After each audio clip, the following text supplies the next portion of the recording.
ஊடக நண்பருக்கு பத்திரிகையும் தெரியாதில்ல. இதெல்லாம் விஞ்ஞான முறைப்படி எப்பவுமே கடைப்பிடிக்கிறீங்க திமுக. எந்த கடனில் வச்சு சொல்கிறாங்க பாருங்க. 2011 அம்மா பொறுப்பேற்கும்போது திமுக 1,14,000. அப்போ மீண்டும் அம்மா 2016 வரைக்கும் 2,17,000.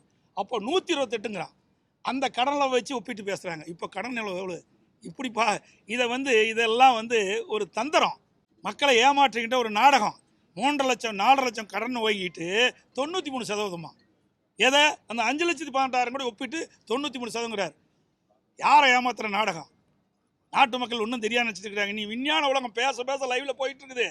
இன்றைக்கி எல்லாம் படித்த மாணவர்களும் இன்றைக்கு தமிழகம் அறிவுபூர்வமான மக்கள், சிந்திக்கக்கூடிய மக்கள். ஆக இவரெல்லாம் ஏமாற்ற முடியாது, இப்படி டேலி பண்ணிலாம் ஏமாற்ற முடியாது. நீங்கள் வாங்கினது 4 லட்சம் கோடி, இதுக்கு முந்தி 5,18,000 கோடி இருந்தது. அப்போது எவ்வளோ சதவீதம் கண்ணிட்டு பாருங்க. பழசு 5,18, இப்போ எவ்வளோ சதவீதம் வாங்கியிருக்கிறீங்க? 73 ஆண்டு காலம் பல்வேறு கட்சிகள் ஆட்சி செஞ்சன. அது அண்ணா திமுக திமுக இப்படி மாறி மாறி ஆட்சி செஞ்சபோது கூட 73 ஆண்டு காலம் கடன் வாங்கியது. 2021 வரைக்கும் 5,18,000. அதற்கு பிறகு 4 ஆண்டு காலத்தில் 4 லட்சம் கடனை வாங்கி எந்த ஒரு புதிய திட்டமும் இல்லை. என்ன புதிய திட்டத்தை கொண்டாந்து இருக்கிறீங்க? அதுவும் இல்லையா. இன்னொரு பக்கம் வரி மேல் வரி போட்டுக்கிட்டே இருக்கிறீங்க.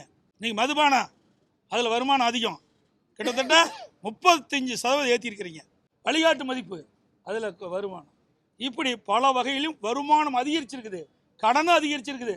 புதிய திட்டம் எதுவும் இல்லையே, மூலதன செலவும் அதிகம் இல்லையே, பற்றாக்குறை 41,000 கோடி. இதுக்கெல்லாம் என்ன பதில்? ஒன்றும் கிடையாது. அப்படி டேலி பண்ணி பேசிட்டு போகிறாங்க.